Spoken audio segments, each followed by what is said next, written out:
Nous sommes à Saint-Palais dans le Pays Basque pour l'ouverture du championnat de France 24 MX d'enduro. Je vous propose de revivre la première journée de compétition en images.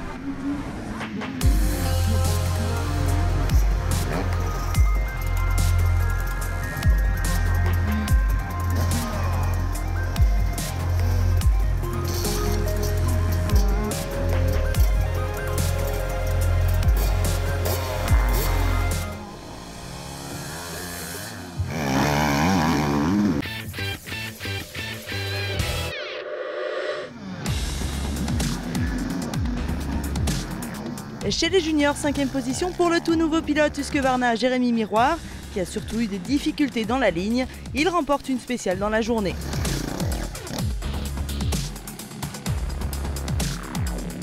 Juste devant Hugo Blanjou et 4e et fait une bonne entrée chez les juniors en gagnant 2 spéciales. À la 3e position, le pilote armé de terre FFM David Abgral, à l'issue d'une journée en dents de scie. Son coéquipier Anthony Gesselin termine à la 2e place de cette première journée de championnat, à une petite seconde de seulement de la gagne. Elle est pour l'Espagnol Kyrian Miravet, pilote Cherco actuel 3e du mondial, qui remporte cette ouverture du championnat de France junior.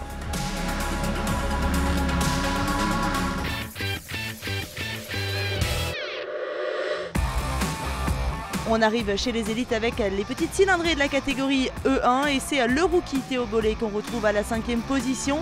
Le pilote TM s'est bien adapté à sa nouvelle monture et a même pris le 3e chrono sur la SP7.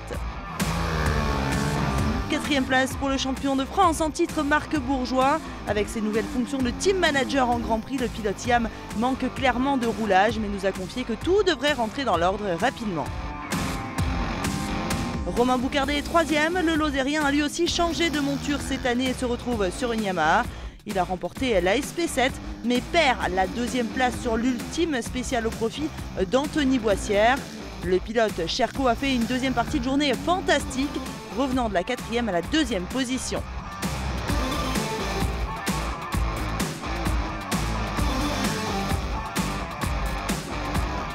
La victoire est signée à Julien Gauthier. Le pilote B2R a pris la tête dès la SP2 et a poursuivi son chemin pour s'imposer avec plus de 13 secondes d'avance. Bonne entame de championnat. Une bonne journée avec des spéciales quand même magnifiques. Le temps il s'est tenu, donc on s'est vraiment régalé toute la journée.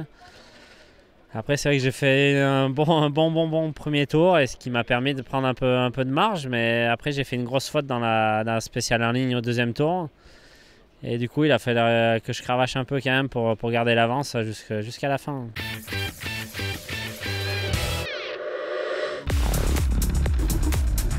Chez les mid-size de la catégorie E2, 5e place pour le revenant au championnat, Xavier de Soultré. 2 secondes devant, on retrouve Pierrick Roncin et 4e sur l'une des rares Kawasaki du plateau.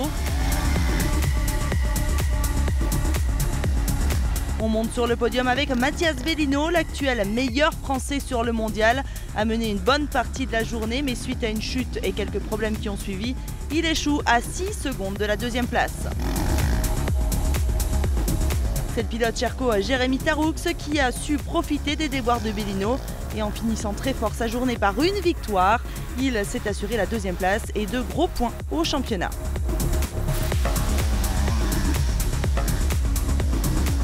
La gagne, elle est pour Loïc Larieux, malmené par Bellino une bonne partie de la journée. Le néo-pilote Yam a su garder son calme dans une catégorie où on se battait à la seconde près.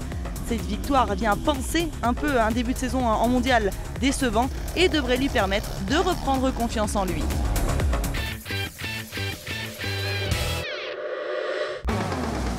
Dernière catégorie élite, les grosses cylindrées des élites 3, 5e position pour le champion de France en titre Manuel Beppard. Blessé au dos, l'Auvergnat manque de roulage et nous a confié avoir eu mal au bras. Une chute sur SP8 est venue accroître encore un peu plus son retard sur la concurrence.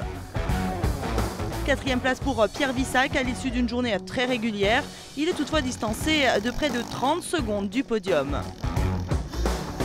3e position pour Antoine Basset qui perd la 2e place dans la dernière spéciale où il déraille et perd énormément de temps. Fatigué par le début de saison du mondial où il a cartonné, il devrait vite se refaire.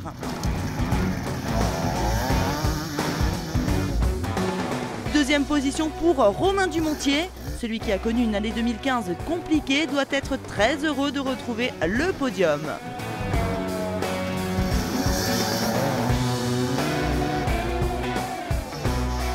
Enfin, victoire sans appel de Jérémy Joly qui s'impose avec plus de 50 secondes d'avance. Cette victoire en spécial dans la journée, le pilote KTM a toujours imprimé un gros rythme et semble très en forme malgré un manque de courses en début de saison. Comme quoi, il ne fallait pas m'entraîner trop vite. Je suis resté de mon côté cet hiver, j'ai beaucoup bossé. J'ai réglé les problèmes de santé que j'avais, qui étaient assez délicats. J'ai beaucoup travaillé de mon côté et j'ai mis toutes les chances pour y arriver. Aujourd'hui, je suis content que le travail paye.